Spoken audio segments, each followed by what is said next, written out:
اعوذ باللہ من الشیطان الرجیم بسم اللہ الرحمن الرحیم انما یرید اللہ لیذہب عنکم الرجس اہل البیت ویطہرکم تطہیرا وقال اللہ تعالی قل لا اسألکم علیہ اجرا الا المودۃ فی القربى صدق اللہ العظیم۔ محبت اور عقیدت کے ساتھ درود پاک پڑھ لیجئے۔ اللہم صلی علی محمد وعلی آل محمد کما صلیت علی ابراہیم وعلی آل ابراہیم انک حمید مجید۔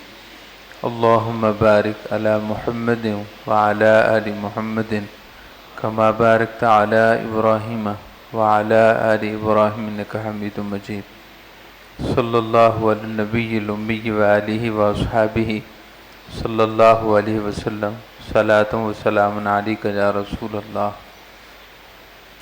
حضور نبی اکرم سرور دو عالم نور مجسم صلی اللہ علیہ وسلم کے اہل بیت اطہار کے ذکر کی بابرکت محفل میں ہم سب کو حاضری کی سعادت حاصل ہے۔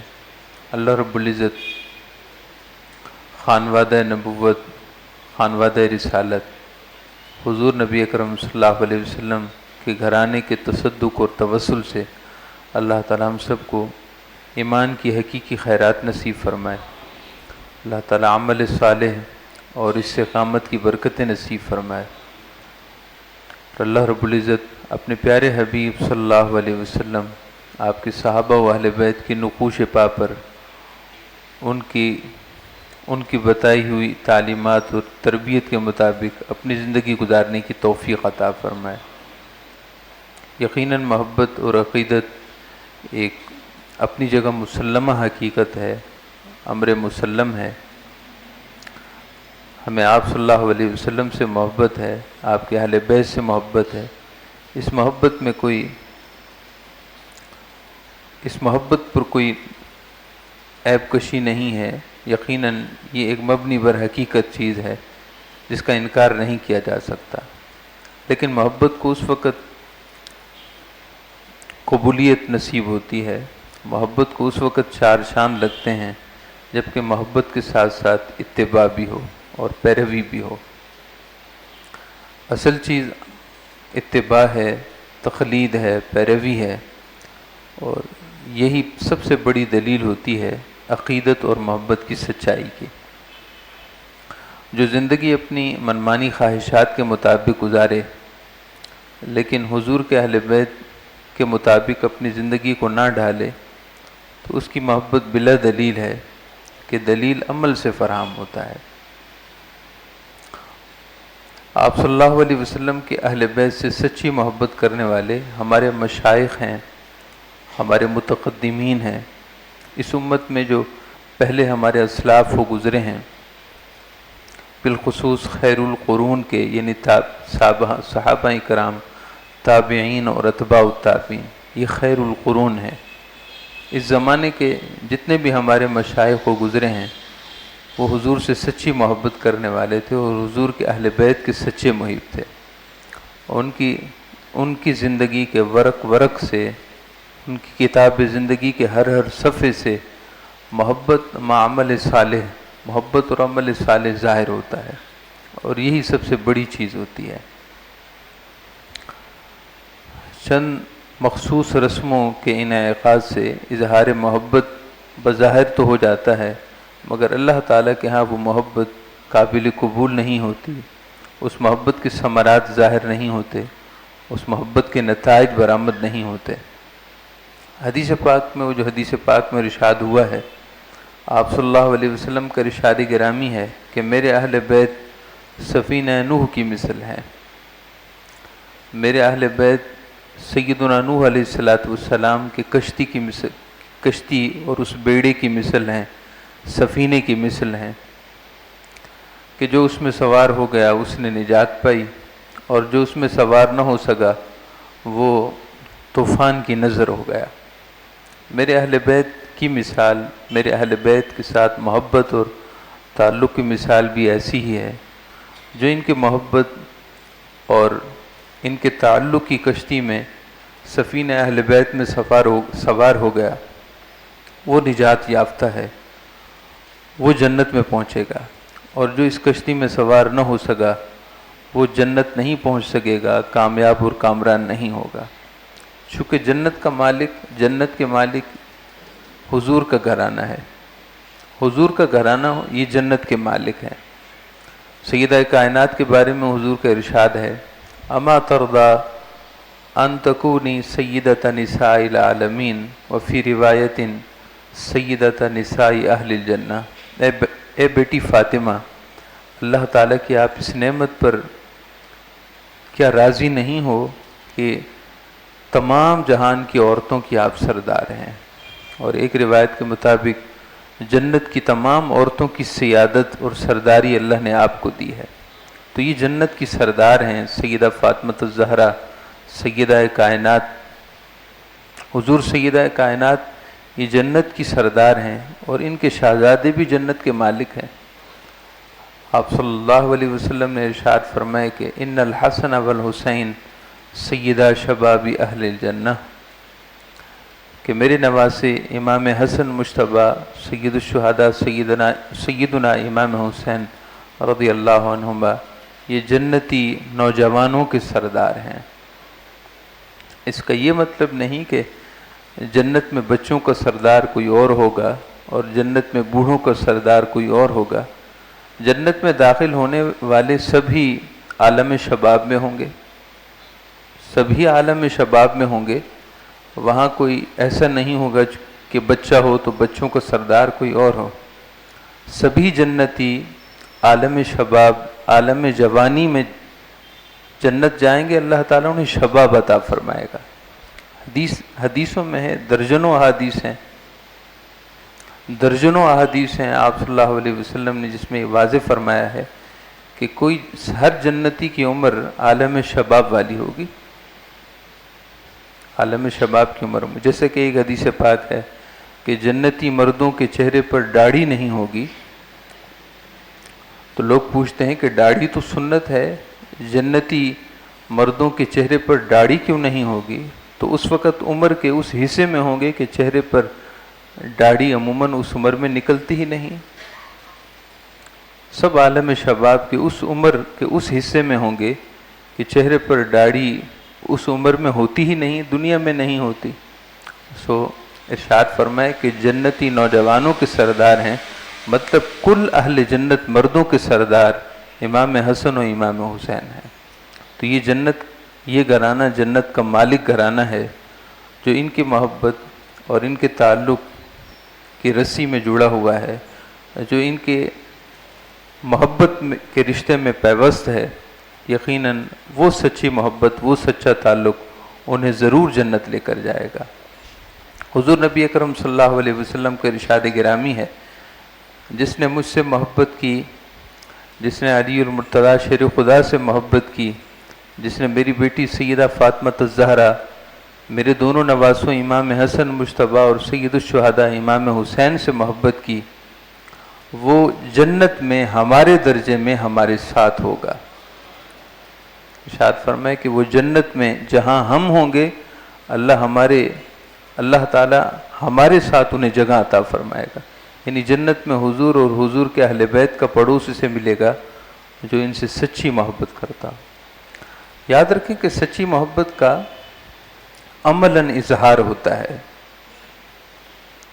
کسی کو بتانا نہیں پڑتا کہ مجھے فلاں سے محبت ہے، خود انسان کا کردار ظاہر کر دیتا ہے کہ اس کا تعلق کس سے ہے۔ اگر بولنے چالنے کا انداز، گفتگو کا انداز اور پہناوے کا انداز، چال چلن، زندگی گزارنے کا طریقہ وہ خود بتا رہا ہوتا ہے کہ فلاں شخص کا تعلق کس سے ہے۔ بعض مشائخ کے مریدین کو ہم ان کے کردار سے اور تعلق سے اور ان کے ظاہری رکھ رکھاؤ سے دیکھ کر پہچان لیتے ہیں، اچھا آپ فلاں بزرگ سے مرید ہیں، آپ فلاں شیخ سے مرید ہیں، فلاں سلسلے سے آپ کا تعلق ہے۔ وہ کہتا ہے کہ جی ہاں بالکل میرا فلاں سلسلے سے تعلق ہے، میں فلاں خانوادے سے، اللہ کے ولیوں کے فلاں گھرانے سے میری نسبت ہے۔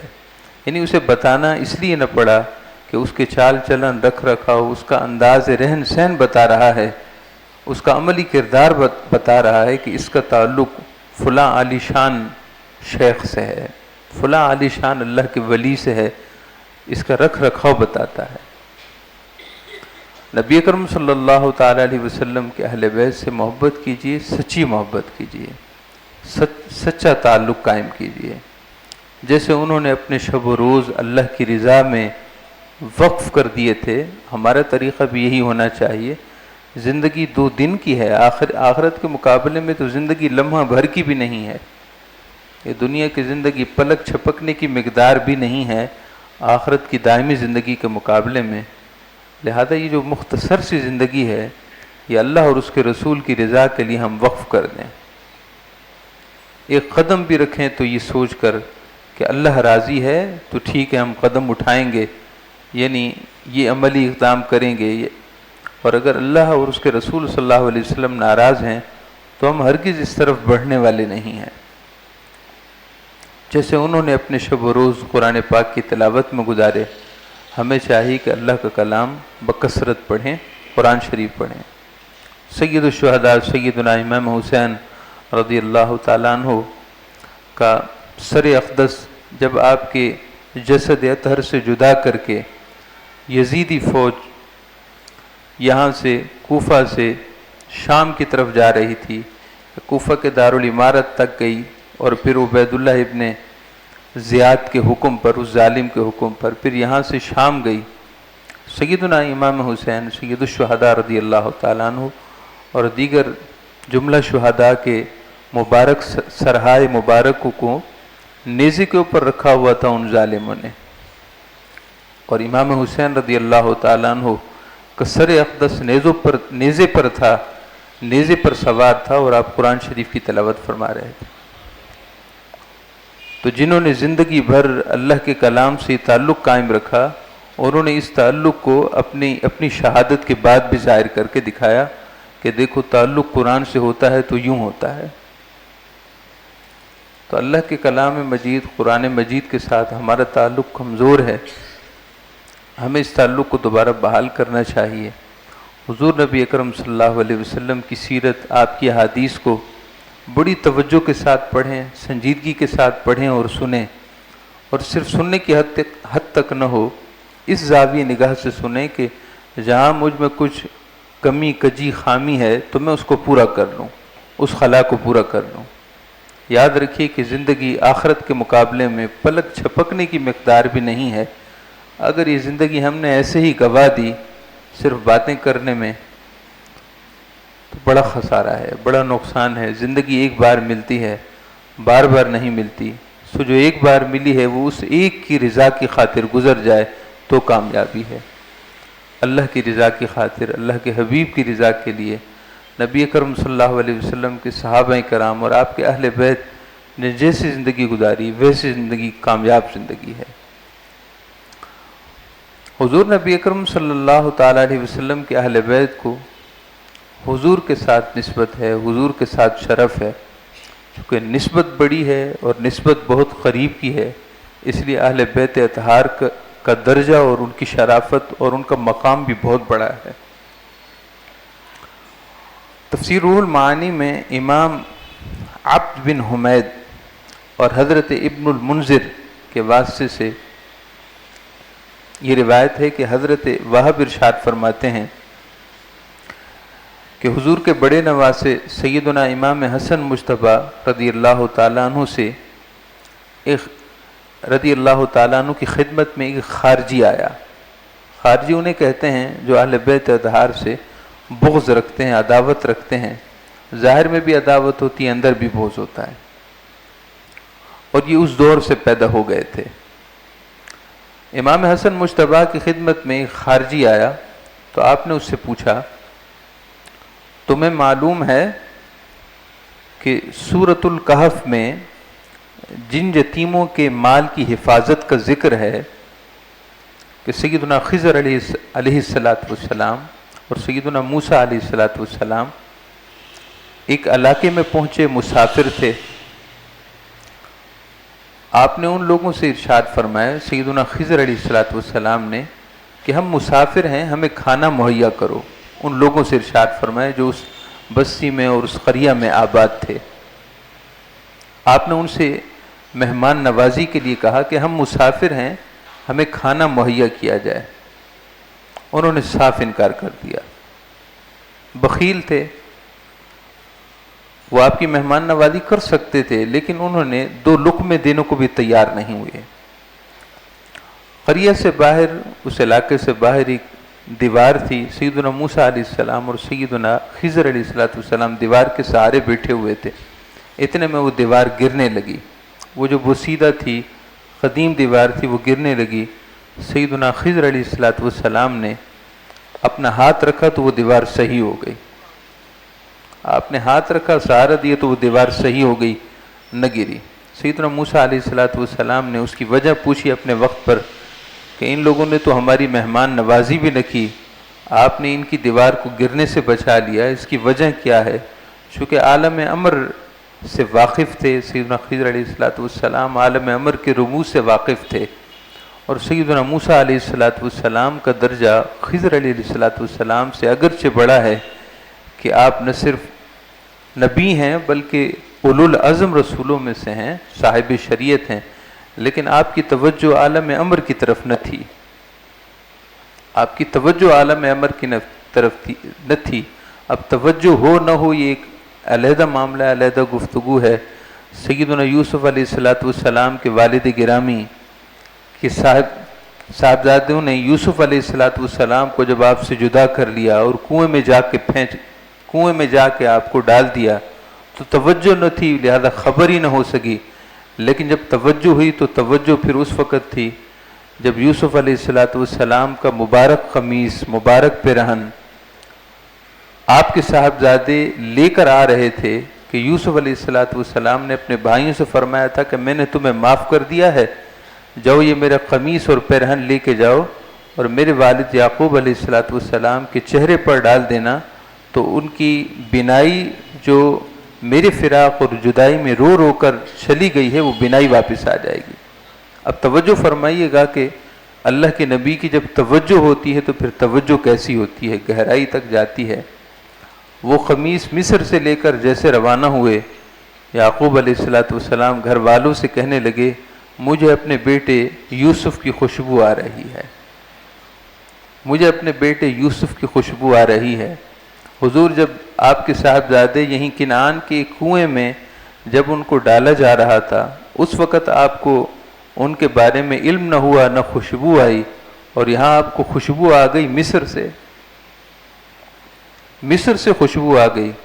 تو بات یہ ہے کہ جب اللہ تعالیٰ ان کی توجہ کو متوجہ فرماتا ہے تو وہ کہیں سے کہیں تک دیکھتے ہیں، جب توجہ نہ ہو تو ایک علیحدہ چیز ہے۔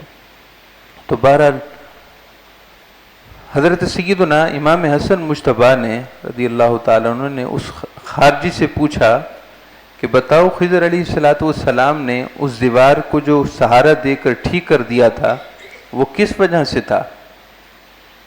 وہ کہنے لگا جی آپ کو بھی معلوم ہے کہ ان کا جد، ان کا دادا نیک اور صالح آدمی تھا، اور ان بچوں کا کہ جن بچوں کا خزانہ اس دیوار کے نیچے دفن تھا، اگر دیوار گر جاتی، لوگ دیوار کو اٹھاتے، ملبہ اٹھاتے تو نیچے سے خزانہ نکل آتا، یتیم بچوں کا مال ہڑپ ہو جاتا، ضائع ہو جاتا۔ خضر علیہ السلام نے ان یتیم بچوں کے اس خزانے کی حفاظت کے لیے دیوار کو صحیح کر دیا تاکہ دیوار نہ گرے، ملبہ نہ اٹھایا جائے اور خزانہ محفوظ رہے۔ تو آپ نے فرمایا کہ ان یتیم بچوں کے مال کی حفاظت کیوں کی گئی تھی؟ اس خارجی نے کہا وجہ یہ ہے کہ ان کا دادا نیک تھا۔ ارشاد فرمایا کہ ان کے والد کی صالحیت اور نیکی کے باعث اللہ نے ان کے مال کی حفاظت کی۔ ان کے والد کی صالحیت سے میرے والد کی صالحیت اور میرے جد امجد کی صالحیت کہیں بڑھ کر ہے۔ بخدا میرے والد اور میرے جد اکرم نبی اکرم صلی اللہ علیہ وسلم کی صالحیت ان کے والد کی صالحیت سے کہیں بڑھ کر ہے۔ اللہ جن کے مال کی حفاظت فرماتا ہے، ہم تو حضور کی آل ہیں، ہماری کتنی بڑی شان ہے، تم ہم سے نفرت کرتے ہو، ہم سے بغض رکھتے ہو۔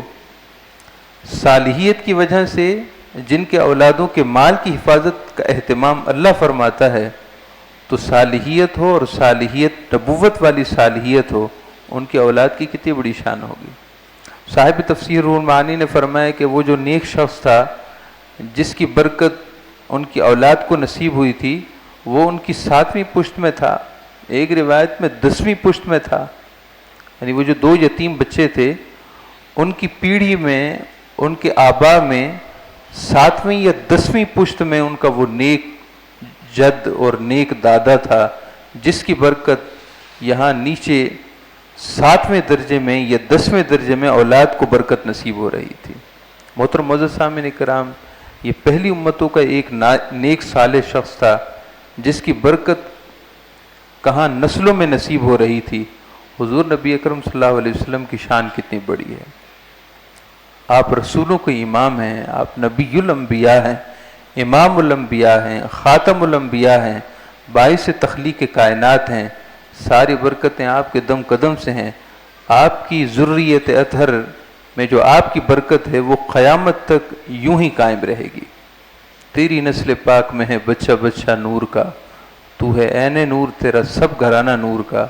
نبی اکرم صلی اللہ علیہ وسلم کی نور مبارک کی برکتیں آپ کی ساری اولاد میں، سادات اطہار میں قیامت تک یوں ہی اپنی چمک دمک کے ساتھ قائم رہیں گی، اس میں کہیں فرق نہیں آئے گا۔ حضور نبی اکرم سرور دو عالم صلی اللہ تعالی علیہ وسلم کے نواسوں کی بڑی شان ہے۔ آپ صلی اللہ علیہ وسلم نے اہل بیت کے خاص افراد میں آپ کو شمار کیا ہے، آپ کو گنا ہے، آپ کو اپنے سینے مبارک پر ہر دم اٹھا کے رکھا ہے، اپنی زبان اقدس کا فیض آپ کو عطا کیا ہے۔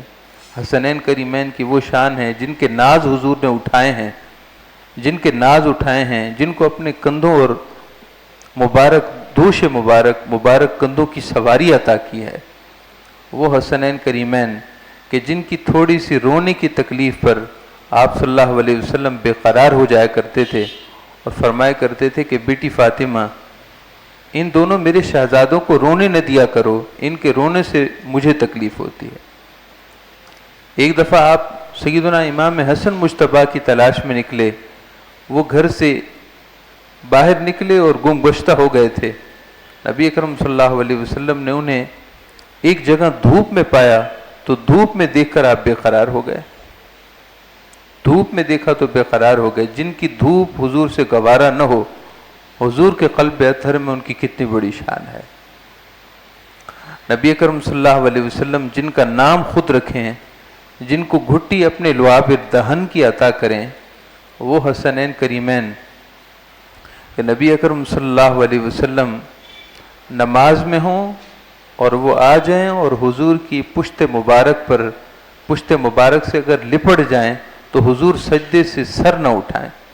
اندازہ کیجئے کہ حضور سجدے سے سر نہ اٹھائیں جب تک کہ آپ کے وہ نواسے اپنی مرضی سے آپ کی پشت مبارک سے لپٹے ہوئے وہ شہزادے جب تک اپنی مرضی سے نیچے نہ آئے، حضور نے سجدے کو طول دے دیا، سجدہ دراز کر دیا۔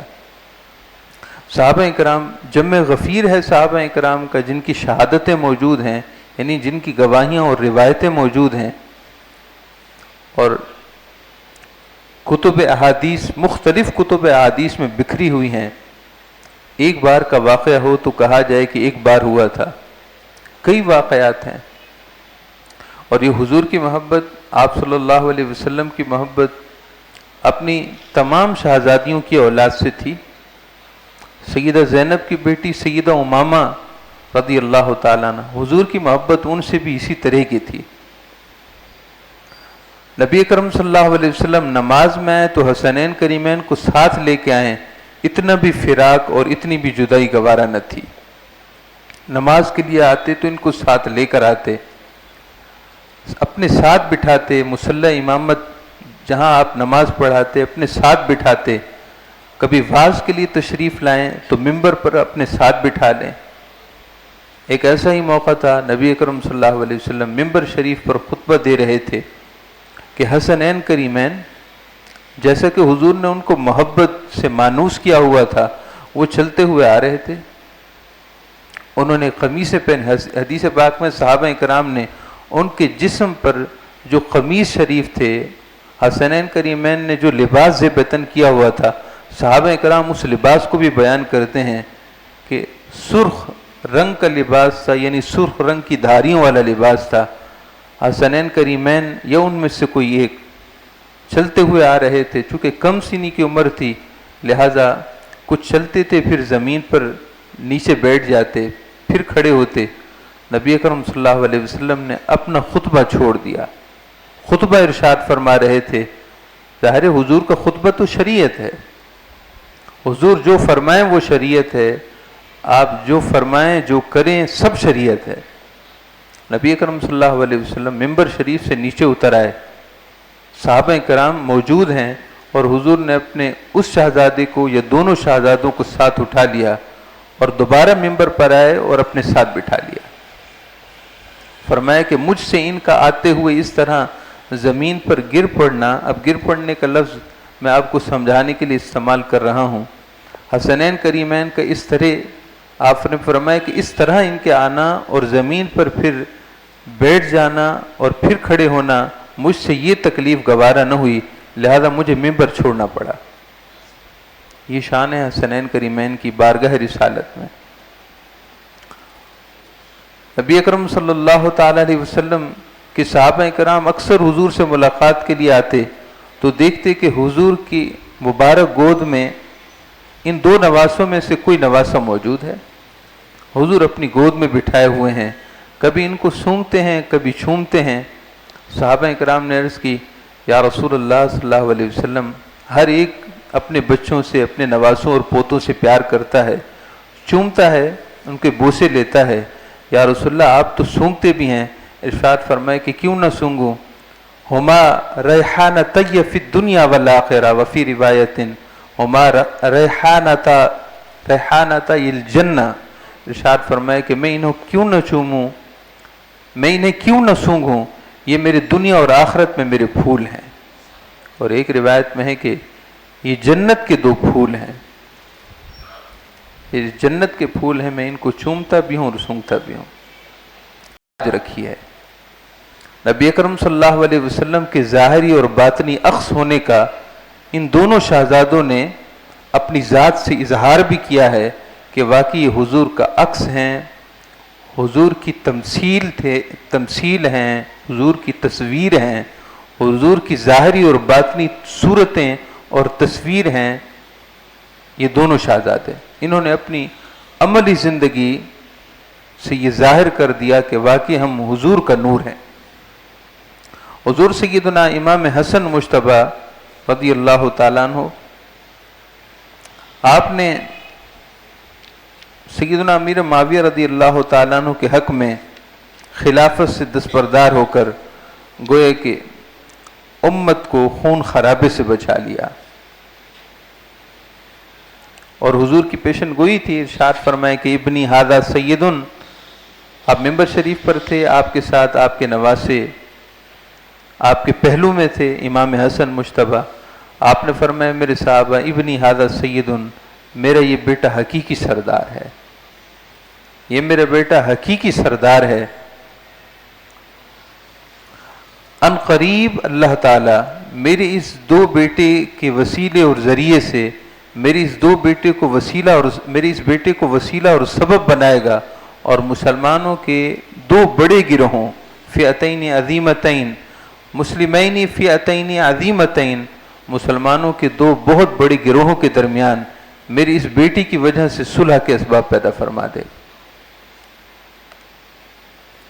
جنگ و جدل ہو جاتا، قتل و غارت ہو جاتی، سینکڑوں نہیں ہزاروں قیمتی جانیں خون سے رنگین ہو جاتی اگر امام حسن مجتبیٰ وہ عملی اقدام نہ کرتے۔ اور حضور کا ارشاد کہ میرے بعد 30 سال تک خلافت رہے گی، سو وہ ظاہر ہونا تھا۔ امام حسن مجتبیٰ نے اپنی 6 ماہ کی خلافت پر گوئے کہ حضور کے اس ارشاد کو ظاہر کر دیا کہ خلافت راشدہ، یعنی وہ خلافت جو خلافت علی منہاج النبوہ ہے، حضور کی نبوت کی صحیح معنوں میں تصویر ہے، وہ خلافت خلافت راشدہ ہے۔ آپ نے اس کی تکمیل فرما دی، وہ مکمل ہو گئی۔ ایسے ہی حضور سیدنا سید الشہداء امام حسین رضی اللہ تعالیٰ عنہ نے یزید شقی اس بدبخت ظالم یزید کے خلاف آواز حق بلند کر کے آپ نے حدود شریعہ شریعت اور دین کے تحفظ کے لیے اپنا سب کچھ قربان کر دیا، اور آپ نے یہ سبق دے دیا کہ اسلام کے تحفظ کے لیے اور اسلام کی حدود کے تحفظ کے لیے کسی بھی قربانی سے پیچھے نہیں ہٹنا چاہیے، اگرچہ باطل سب مل کر سب جمع ہو کر آ جائے اور ایک طوفان کی مانند ہو، لیکن اسلام اور حدود اسلام اور اسلام کے شاعر کے تحفظ کے لیے اگر کچھ قربان کرنا پڑ رہا ہے تو وہ کچھ بھی کچھ نہیں، بہت کچھ بھی کچھ نہیں۔ سارا خانوادہ نبوت حضور کے دین کے تحفظ کے لیے آپ نے قربان کر دیا، لیکن یزید کے ہاتھ میں ہاتھ دے کر اس کی حمایت کا خاموش اعلان بھی نہیں کیا۔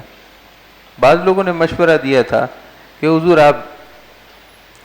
آپ اس سے کہہ دیں کہ تو جو کرتا ہے کر، ہمیں تجھ سے غرض نہیں۔ آپ نے فرمایا ہرگز ایسا نہیں ہو سکتا۔ کسی ظالم کو ظلم کرتے ہوئے حضور کا نواسہ دکھے اور خاموش رہے، نہ ہم اس کی خاموش حمایت کا اعلان بھی نہیں کر سکتے، بلکہ کھل کر حق کو بیان کریں گے، باطل خواہ کتنی ہی قوت میں کیوں نہ ہو، لیکن حق ہوتا ہے۔ حضور نبی اکرم سرور دو عالم صلی اللہ تعالی علیہ وسلم نے اپنے دونوں نواسوں کو اپنی مثیل قرار دیا، اور آپ صلی اللہ علیہ وسلم کے ظاہری باطنی اوصاف حسنین کریمین کی ذات سے ظاہر ہوئے۔ یہ دونوں نواسے حضور کی شبیہ ہیں، اور شبیہ صرف ظاہر کی شبیہ نہیں بلکہ حقیقتاً بھی شبیہ ہیں۔ اب باطن کی شبیہ یعنی اپنے باطنی اخلاق اور کردار میں یہ دونوں نواسے حضور کی شبیہ ہیں، اس کو ہم تھوڑا بیان کرتے ہیں۔ ظاہری شبیہ پچھلے درس و بیانات میں آپ سن چکے ہیں۔ سیدنا علی کرم اللہ تعالی وجہ کریم کا ارشاد گرامی ہے، من سرہ ان ینظر الی اشبہ الناس برسول اللہ الی ما بین عنقہ الی وجہہ، جو کوئی نبی اکرم صلی اللہ علیہ وسلم کے وصال کے بعد حضور کے چہرہ اقدس کو دیکھنا چاہے، اسے چاہیے کہ وہ میرے بیٹے امام حسن مجتبیٰ کو دیکھ لے کہ ان کا چہرہ حضور کے چہرے جیسا ہے۔ اور جو کوئی یہ چاہتا ہو کہ آپ صلی اللہ علیہ وسلم کی سینہ مبارک سے آپ کے قدمین شریفین تک آپ کی زیارت کرنا چاہتا ہو، درا حالے کہ حضور نگاہوں سے پوشیدہ ہو چکے ہیں، آپ کا وصال ہو چکا ہے، مگر وہ اگر آپ نے اپنے زمانے خلافت میں فرمایا کہ جو آج دیکھنا چاہتا ہو وہ میرے بیٹے سید الشہداء امام حسین کو دیکھ لے کہ حضور کے قد و قامت، حضور کے جسد اطہر، حضور کے جسم مبارک کی چال ڈھال کو دیکھنا چاہے، زیارت کرنا چاہے، وہ میرے بیٹے امام حسین کو دیکھ لے۔ یعنی یہ ظاہری شبیہ تھی، اور کوئی اگر یہ سمجھے کہ یہ سیدنا علی مرتضیٰ شیر خدا رضی اللہ تعالیٰ عنہ نے فرمایا ہوگا اپنی عقیدت کے اظہار کے لیے، تو سنیے انس ابن مالک کیا کہتے ہیں۔ آپ ارشاد فرماتے ہیں کہ کان الحسن والحسین اشبہہم برسول اللہ۔ اور انس ابن مالک کون ہیں؟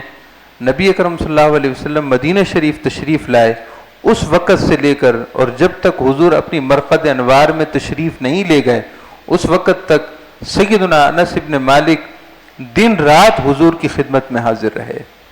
دن رات آپ کی والدہ ام سلیم لے کر آئی تھیں، یا رسول اللہ انس ہے تو میرا بیٹا، لیکن آج سے یہ میرا بیٹا نہیں، آپ کا بیٹا ہے۔ یہ دن رات آپ کی خدمت میں رہے گا، حضور آپ کے جوڑے اٹھائے گا، آپ کے لیے وضو کا پانی مہیا کرے گا، بازار سے کوئی چیز خریدنی ہو تو یہ خرید کر لائے گا، یہ آج سے آپ کی خدمت کے لیے وقف ہے۔ سحری کے وقت انس ابن مالک حاضر ہو جایا کرتے تھے، اور رات گئے تک حاضر رہتے، پھر گھر جاتے تھے، پھر صبح سحری میں آ جاتے۔ 9-10 سال انس ابن مالک حضور کے ساتھ رہے۔ حضور کو کتنا قریب سے دیکھا ہوگا، حضور کے چہرے اقدس کو کتنا دیکھا ہوگا، حضور کی چال ڈھال کو، آپ کے قد و قامت کو، اور حضور کے اخلاق کو کتنا قریب سے دیکھا ہوگا۔